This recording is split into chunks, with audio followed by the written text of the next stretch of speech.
If you've stumbled across this video, you've probably been doing a bit of research into the Raleigh area of North Carolina already, and I don't need to tell you how much it's growing. So where are all these people moving to? Well, in tight inventory markets like the one we're living through right now, the competition for resale homes, i.e. used homes, can be pretty tough. And that's why many of these buyers turn to new construction as a solution. In fact, 30% of the homes that have sold or gone into contract in the last 12 months were new construction homes. And of the nearly 8,000 homes on the market right now, almost half of them are new construction. So let's dig into the pros, cons, and process of buying new construction in the Triangle region of North Carolina. My name is Matt Martin, and I'm a realtor in the Raleigh area of North Carolina. I've helped tons of clients relocate to the Triangle region, many into new construction homes.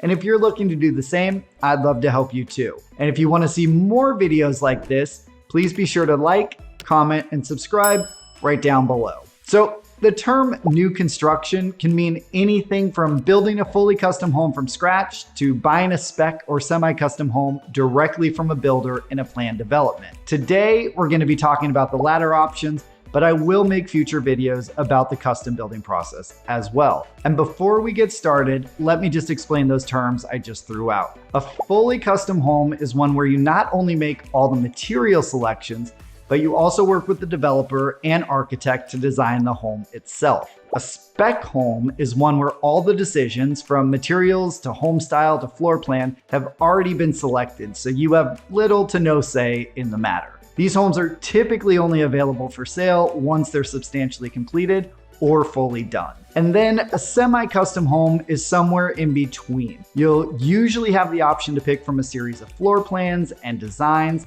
and you will get to pick design materials from the options provided by the builder. Today, we're going to talk mostly about semi-custom homes. Before we even begin talking about the process, let's talk about the pros and cons of new construction. But even before we do that, since many of y'all are probably already looking at homes online, it's incredibly important to bring up here that most pricing that you see online does not include any of your material selections, which we'll discuss a bit later. The prices you're seeing are base prices that will usually include some options, but most people will want to make changes or upgrades that could easily increase the price by tens of thousands of dollars, if not more. So it's super important to understand that early on. All right, so what are the pros of new construction? Well, the biggest pro is that you're getting something brand new. And new construction typically comes with a warranty. I've seen different levels of warranty, but the most common is a 1-year warranty on workmanship. So things like small cracks in the drywall, paint touch-ups, damage to siding, things like that. And then a 10-year builder warranty that covers essential structural elements like the foundation, columns, roofing trusses, etc. The next big pro is the ability to customize the home, which we'll discuss in a bit. You usually have limited options to choose from, but there's a lot more ability to customize a new construction home, including down to the lot itself. Number 3 is that depending on the market, many developers and their preferred lending partners may offer incentives that you can use towards closing costs, rate buydowns, or design selections. This can mean thousands of dollars in savings that you typically wouldn't find on a resale home. And finally, we have availability. The Triangle region has more people moving in than moving out, and that means competition for existing inventory can be tough. So buying new construction offers more options without the same level of competition. So what about the cons? Well, the biggest con to new construction, especially if it's in its early stages, is that you don't have a guaranteed move-in date. Construction delays are always a possibility, so you will need to be a bit more flexible with your timeline when building a new home. You may also find that new construction homes have smaller lots as developers try to squeeze as much onto their land as possible. And following in that vein, new construction also may lack the character and established feel of an older resale community. This usually means fewer mature trees and less privacy, though these will be community dependent. So those are the pros and cons. Now, what about the process? So the first question most people ask when buying new is, how do I know what my house is going to look like? Since you're often purchasing something that hasn't even been built yet, That's a great first question. And that's why most developers create sales offices and model homes. A sales office usually includes renderings of the proposed community, elevations of the home to be built there, essentially what the exterior will look like, floor plans, mock-ups of any amenities that are coming, and physical examples of the materials that will be used inside. We'll get to the selection process in a minute, but these sales offices are the best place to start to get a feel for the components of the community and of the home itself. If the community is already up and running, there may even be model homes available for you to tour so you can see what a completed home looks like. This is the best case scenario as it allows you to see the quality of construction and how certain elements come together in a final product. If a project is very new, all of this may only be available electronically, which we especially see in new condo or townhome projects that don't have any physical structures yet built. While the sales center will sometimes be located on the site where the community will be built, other times it's in a separate location altogether. So you'll absolutely want to visit the development site as well, as long as it's available to tour. Once you've gotten a feel for the community, the materials being used, and the process, it's time to pick your home. In single-family home communities, some developers will allow you to pick both your lot, i.e. where you want your home within the community, and the home plan that you want to place on that lot, while other developers will assign certain floor plans to certain lots, so you'll pick based on which is the most important to you. Before you lock in the home, if you're buying with a mortgage, you'll want to talk to a mortgage broker to get pre-approved. Many builders have preferred lenders you can work with to get preferential rates or credits that you can use towards closing costs or design selections, but you're typically free to use any lender you'd like. And note that if you're buying in a community, you will not need to get a construction loan. The builder will carry that. If you're building your own custom home, however, you may be responsible for the construction loan, but that's for another video. So now it's time to secure the home. While every builder is different with their contract process, let's talk generally here. First off, builders will typically have their own contract instead of the standard North Carolina offer to purchase that is used when you buy a resale home. So it's important to review the builder's specific contract. To reserve the home site, the builder will usually require that you put down a deposit. This will usually be a refundable deposit for a certain period of time, usually about 30 days, to allow you to sit down with a design consultant and pick all your final material selections. Some builders will have you formally sign a contract at this time, indicating that it's voidable and refundable during that design period. Others will simply ask for the deposit without a contract being signed. But know that during that refundable period, you can typically get your deposit back for any or no reason if you decide to walk away. Now, on to the fun part, selections.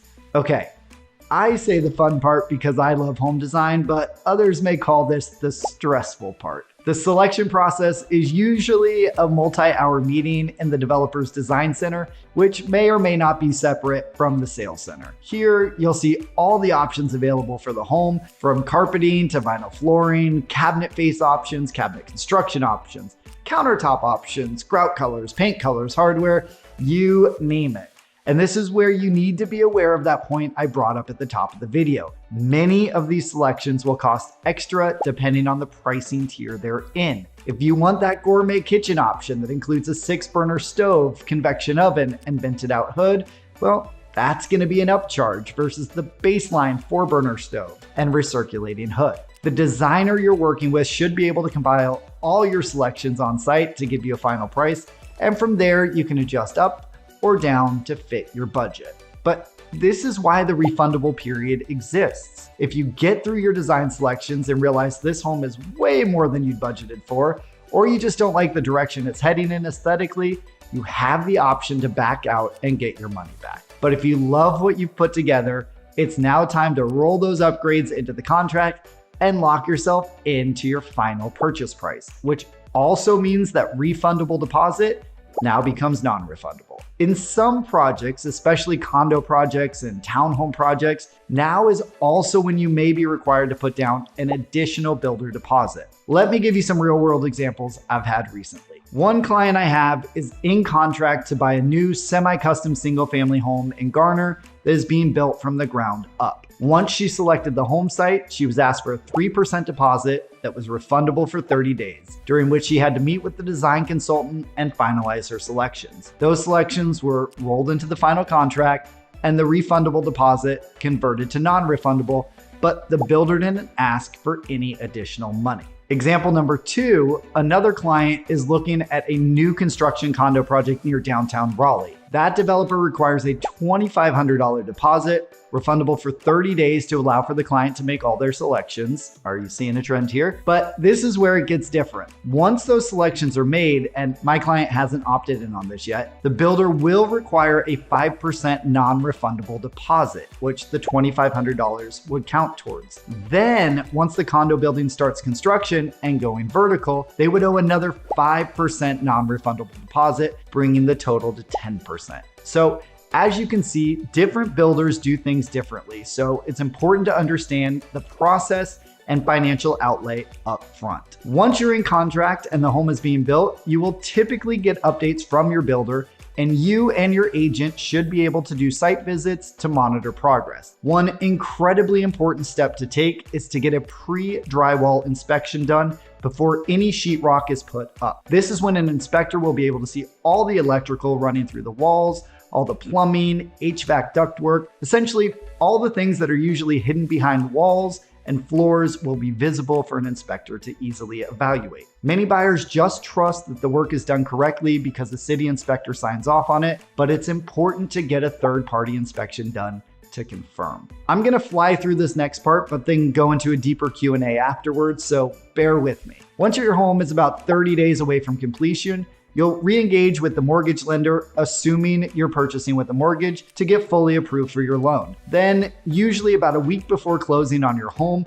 you'll do a final walkthrough to ensure everything looks as expected. This is oftentimes called a blue tape walkthrough, since you'll literally go through with blue painter's tape and mark any areas that need to be addressed. This can be anything from simple paint touch-ups to missing outlet covers to bulging floorboards. You'll absolutely want the listing agent and/or a representative of the builder there with you so they can adequately document all the fixes that need to be made. Once the home receives its certificate of occupancy, you'll then do a final walkthrough on the day of closing to ensure that everything was addressed appropriately. Then it's on to closing and getting to walk through the doors of your new home. Okay, so that's the high-level process of buying a semi-custom new construction single-family home, condo, or townhouse. But we all know things don't always go perfectly as planned. So let's get into some frequent Q&As. Number 1, what happens if I change my mind about my selections after I've made them? Well, this will be builder specific, but some will allow you to submit a change order for any changes you request after contract signing. There will usually be a minimal charge for this, a couple $100, plus any delta in cost for the new selections.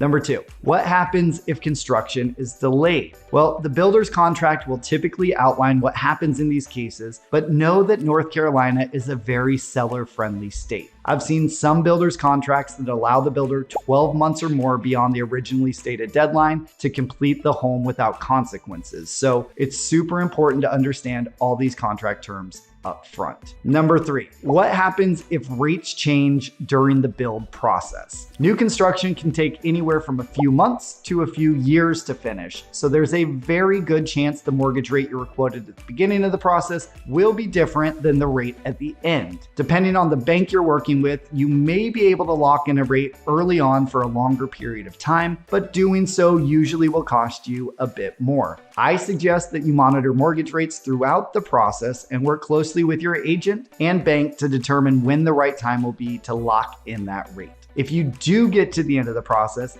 and the rate has gone up to a point that you no longer qualify for your mortgage, that is not typically considered an out on the contract, and you will lose your non-refundable deposit if you cannot close. Continuing on that theme, what happens if you have a life change that now makes buying the home not possible? Again, this would typically be considered a breach of contract for which you'd lose your non-refundable deposit. But let's say you've just moved to a new city and therefore don't want the house anymore. Well, if you want to avoid losing your deposit, you can still close on the property and then immediately list it for sale. Another one we hear a lot is, can I provide my own materials to save costs? Well, in these larger communities, you typically cannot provide your own materials, especially since the builder is offering a warranty on the components they include. However, there are certain things you may opt to do after you close because they make more sense financially. For example, a builder may charge more to screen in a porch than an outside vendor, so you may just wait to have that done later. So that's the process of buying a semi-custom new construction home in the Raleigh area of North Carolina. I addressed the most common questions I hear, but if you have any others,